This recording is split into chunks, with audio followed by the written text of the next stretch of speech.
এতিয়া চিলাইটো মেডিকেলৰ সেইটোতো বাহিৰত কৰিছে আমি হেল্ল' এণ্ড ৱেলকাম বন্ধুসকল ষ্টাৰ্টিউব আছামৰ অন্য এটি ভিডিঅ'লৈ আপোনালোকক জনাইছোঁ স্বাগতম। আজি ভিডিঅ'টো দুখ লগা।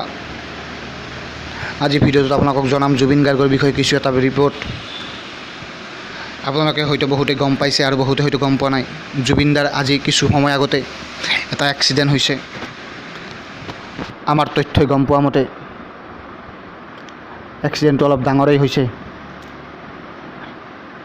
তেখেতৰ বহুত সময় অচেতন হৈ পৰি আছিল। এক্সিডেণ্টটো হৈছে তেওঁৰ ঘৰৰে বাথৰুমত, আৰু বাথৰুমত হয়তো বহুত সময় অচেতন হৈ পৰি থাকে। তেখেতক ইতিমধ্যে চিটি স্কেন ইত্যাদি কৰা হৈছে। তেখেতক ততাতৈয়াকৈ সঞ্জীৱনী হস্পিটেলত ভৰ্তি কৰা হয়। ইতিমধ্যে সকলো ধৰণৰ পৰীক্ষা আৰম্ভ হৈ গৈছে। চিটি স্কেন হৈছে আৰু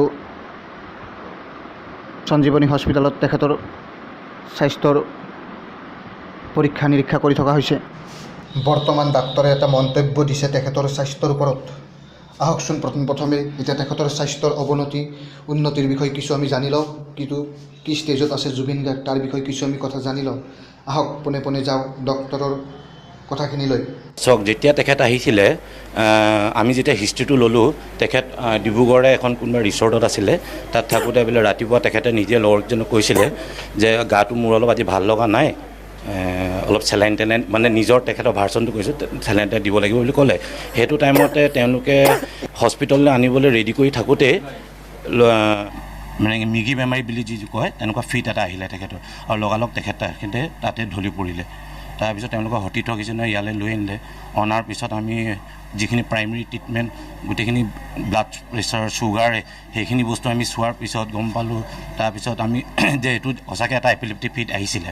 গতিকে আমি যিটো আমাৰ মেডিকেলৰ পৰা দিব লাগে এণ্টি এপিলেপ্টিক ড্ৰাগছ, সেইটো আমি লোডিং ড'জ এটা দিলোঁ। দিয়াৰ পিছত দেখিছোঁ এতিয়া আমাৰ ইয়াত থকা তেখেতৰ 1 hour মান হৈ গ'ল মিনিমাম। এতিয়া তেখেতে কথা চথা পাতিছে আৰু জিভা চিভা দেখাইছে, নিজৰ নাম চাম কৈছে, আৰু তেখেতে কৈছে ভোকো লাগিছে, অলপ দেৰি পিছত মই কিবা এটা খাম, তেনেকৈ কৈছে। এতিয়া তেখেত কনচিয়াছে, খালি লিটিল বিট অলপ ড্ৰাউজিনেছ এটা আছে। হয়, তেখেতে বোলে কালি তেনেকুৱা বাথৰুমত পিছল খাই পৰিলে বুলি কৈছে। কালি গধূলি তাতে ষ্টিচিং কৰিলে বুলি শুনিছোঁ। মেডিকেল কলেজৰ ডক্টৰে গৈ পেলাই কৰিলে। তেখেতক ইনচিষ্ট কৰিছিলে যে আপুনি ভৰ্তি হৈ যাওক। তেখেতে কিন্তু মানে ৰিফিউজ কৰিলে।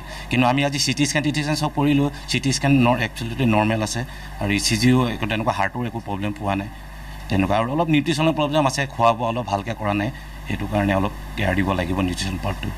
আৰু এতিয়া আমি যিহেতু ব্লাড ৰিপৰ্টখিনি অলপ পিছতে আহি আছে, তাৰপিছত আমি বাকীখিনি কথা আমি গম পাম। এনেই বাকী হেড ইঞ্জুৰি তেনেকুৱা একো পোৱা নাই, পৰিছিলে বুলি ৰখে। এতিয়া আমি চেলাইন দি আছোঁ। চেলাইন দিয়াৰ পিছত অলপ তেখেত ডিহাইড্ৰেশ্যনত হৈ আছিলে, খোৱা বোৱা কৰা নাই, অলপ বমিও কৰিছিলে বুলি কৈছে। এতিয়া চিলাইটো মেডিকেলৰ সেইটোতো বাহিৰত কৰিছে, আমি তাত খোলা নাই। 3-4টামান পৰিছিলে। স্কেল নাই, বডিত আকৌ তেনেকুৱা ইঞ্জুৰি একো নাই। তেখেত সদ্যহত সামগ্ৰিকভাৱে এতিয়াতো তেনেকুৱা একো হেৰি আমি দেখা নাই, ডেঞ্জাৰ মানে একো তেনেকুৱা হেৰি দেখা নাই, বিপদ। এতিয়াতো ভাল ৰেচপন্সেই কৰিছে দৰৱৰ প্ৰতি।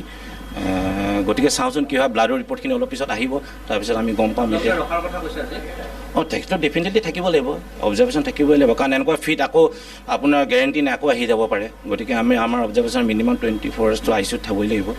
যদি যিবিলাক ফিট চিট অহা নাই, খোৱা বোৱা কৰিছে, তেনেহ'লে আমি লাহেকৈ ৰুমলৈ চিফ্ট কৰি দিব পাৰিম।